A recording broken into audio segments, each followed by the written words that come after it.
Assalamualaikum warahmatullahi wabarakatuh. Apa kabar anak-anak? Alhamdulillah. Pada kesempatan kali ini kita akan belajar mapel fikih bab 3 binatang halal dan haram. Tetapi untuk kali ini kita fokus pada binatang halal. Anak-anak, sebelum pelajaran kita mulai, terlebih dahulu kita baca doa dulu ya. Bismillahirrahmanirrahim. Rabbi zidni ilman warzuqni fahman waj'alni minas sholihin. Amin ya rabbal alamin. Mari kita lanjutkan pembelajaran yaitu tentang binatang halal. Apa artinya binatang halal itu? Binatang halal adalah semua jenis binatang yang boleh dimakan oleh seorang muslim menurut ketentuan agama. Sebagaimana diterangkan dalam Al-Quran, Bismillahirrahmanirrahim. Ya ayuhan nasu kulu mimma fil ardi halalan tayyiban wa la tattabi'u khutuwati syaitan innahu lakum aduwwum mubin. Artinya, wahai manusia, makanlah dari makanan yang halal dan baik yang terdapat di bumi, dan janganlah kamu mengikuti langkah-langkah setan. Sesungguhnya setan itu musuh yang nyata. Sekarang kata thayyib atau baik. Setiap ada kata halal pasti diikuti dengan kata thayyib yang artinya baik. Maksudnya, baik adalah makanan tersebut membawa manfaat positif bagi tubuh manusia yang memakannya. Karena reaksi tubuh manusia berbeda-beda terhadap makanan yang diasupnya. Sebagai contoh, daging kambing. Daging kambing itu halal. Tetapi reaksi daging kambing terhadap seseorang itu berbeda-beda. Bagi seseorang yang mungkin alergi dengan daging kambing atau seseorang yang mungkin memiliki penyakit darah tinggi, maka daging kambing tersebut tidak baik bagi seseorang yang memiliki penyakit tertentu. Maka dalam memakan itu Islam benar-benar mengatur secara terperinci jelas. Makan itu harus halal dan baik. Karena tidak semua makan yang halal itu baik bagi tubuh kita. Tergantung kondisi kita masing-masing. Sekarang jenis-jenis binatang halal. Secara garis besar, binatang halal dibagi dua. 1. Binatang yang hidup di air. 2. Binatang yang hidup di darat. Binatang yang hidup di air sebagaimana diterangkan dalam surat Al-Maidah ayat 96. Bismillahirrahmanirrahim. Uhilla lakum saydul bahri wa ta'amuhu mata'an lakum walisayyarah. Artinya, dihalalkan bagimu hewan buruan laut dan makanan yang berasal dari laut sebagai makanan yang lezat bagimu dan bagi orang-orang yang dalam perjalanan. Dari sini dapat disimpulkan, jadi semua binatang air, baik air laut, air tawar, hukumnya halal, kecuali binatang tersebut mengandung racun dan membahayakan bagi manusia. Dan yang kedua, haram juga binatang yang hidup di dua tempat. Bisa hidup di darat, bisa hidup di air. Apa contohnya? Seperti buaya, katak, kura-kura, yuyu. Nah, itu hukumnya haram. Kemudian contoh hewan yang hukumnya halal yang hidup di laut banyak sekali ya, antara lain udang, cumi-cumi, belut, hiu, paus, kerang, tiram, dan berbagai jenis ikan yang jumlahnya tidak dapat terhitung. Sekarang adalah binatang darat. Khusus binatang yang hidupnya di darat, semuanya adalah halal selama tidak ada dalil yang mengharamkannya. Dan juga melalui proses penyembelihan yang apa saja ya binatang darat yang halal itu? 1. Binatang ternak. Uhillat lakum bahimatul an'am. Dihalalkan bagimu binatang ternak seperti sapi, kerbau, kuda, kambing. Nah, itu semua hukumnya halal. Contoh lain lagi yaitu belalang.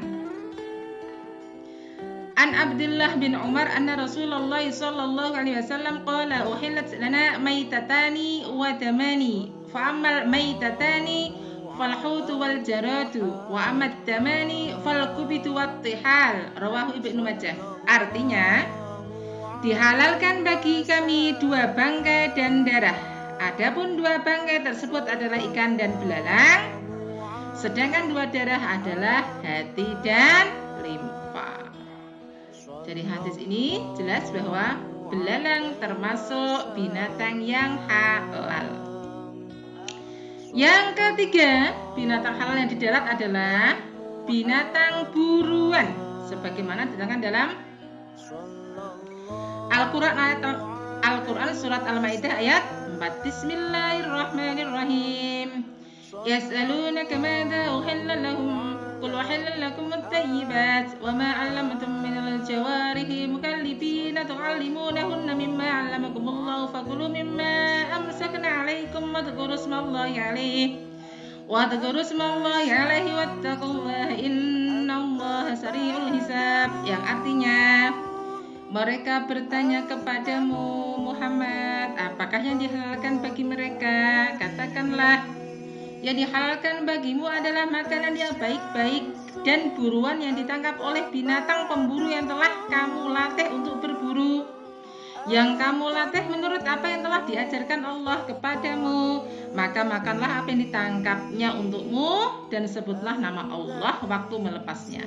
Dan bertakwalah kepada Allah, sungguh Allah sangat cepat memperhitungkannya. Quran surat Al-Maidah ayat 4. Maka di sini jelas bahwa binatang hasil buruan itu hukumnya halal. Contohnya apa? Rusa, kijang, ayam hutan dan sebagainya.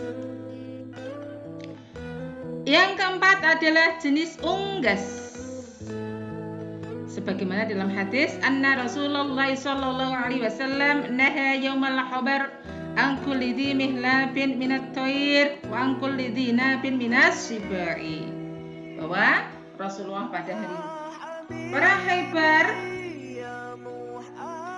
mengharamkan setiap yang berkuku tajam dari jenis burung dan yang taring dari binatang buas. Maka jelas bahwa unggas atau jenis burung itu hukumnya halal kecuali yang memiliki kuku tajam.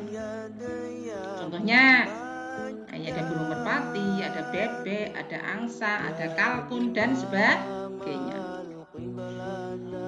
Kemudian bagaimana ya cara kita membiasakan mengkonsumsi daging binatang halal? Pertama, mengkonsumsi daging halal setiap hari. Nah, setiap hari kita makan. Kalau ada rezeki, belilah daging-daging yang hukumnya halal. Yang kedua, berusaha mencari tahu kehalalan daging saat kita berada di tempat umum, seperti tempat wisata, di terminal, di bandara. Nah, tempat-tempat umum itu kadang ada 1-2 pedagang yang menjual makanan yang haram. Kemudian selanjutnya adalah berhati-hati memilih menu daging saat berada di rumah makan. Apalagi rumah-rumah makan besar yang pengunjungnya tidak hanya muslim tapi non-muslim juga biasa ke sana. Kita harus hati-hati dalam memilih daging binatang yang akan kita konsumsi. Apa ya hikmah mengkonsumsi binatang halal? 1. Meningkatkan ketakwaan kepada Allah. Takwa itu artinya kita melakukan perintah Allah dan menjauhi larangannya. Dengan kita mengkonsumsi binatang halal berarti kita bertakwa kepada Allah karena kita telah melakukan perintahnya dan menjauhi larangannya. Yang kedua, meningkatkan rasa syukur. Alhamdulillah.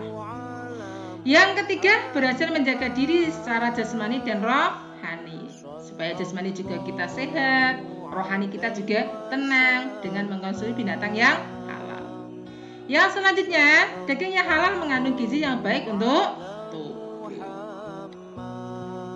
Maka kita harus yakin bahwa kita harus mengkonsumsi binatang yang halal.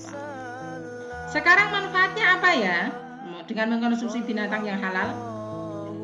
Menjaga kesehatan jasmani dan rohani, memperoleh iman dan ketakwaan dari Allah, memberikan ketenangan, menjadikan pribadi yang baik, dan mendapatkan rezeki yang barokah dunia dan akhirat. Amin ya rabbal alamin. Demikian pembelajaran kita kali ini, semoga bermanfaat. Kita sudah tahu tentang binatang-binatang yang halal dan kita harus mengamalkannya setiap hari untuk selalu mengkonsumsi daging binatang yang halal. Amin. Marilah kita tutup pembelajaran kita kali ini dengan membaca doa. Alhamdulillahirabbil alamin. Allahumma anil haqqo haqqo warzuqna ittiba'ah wa anil batila batila warzuqna ijtinabah. Amin ya rabbal alamin. Demikian anak-anak, sampai jumpa lagi di pembelajaran selanjutnya. Wassalamualaikum warahmatullahi wabarakatuh.